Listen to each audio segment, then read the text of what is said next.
So today we're working on a 2001 F350 front drive shaft double Cardon U-joint. I need to change this failed ball and socket in the center here. I've got the new replacement part and it's pressed in, so I need to extract this piece, and there's probably a special service tool that will grab it. You can't get underneath the bottom edge of it and you can't pry it out, it's too hard steel. So what I'm going to do is I'm going to weld this bolt in here and then put a socket on the end of it and a nut and pull it out. So we'll see how that works out.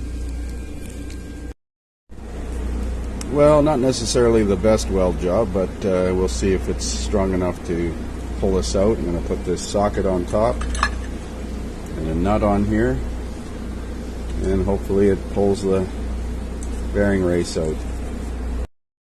Well, that worked slick.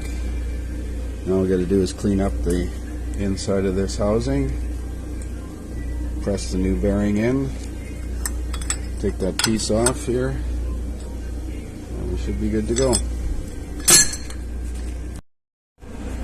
So there's the new bearing installed and seal installed.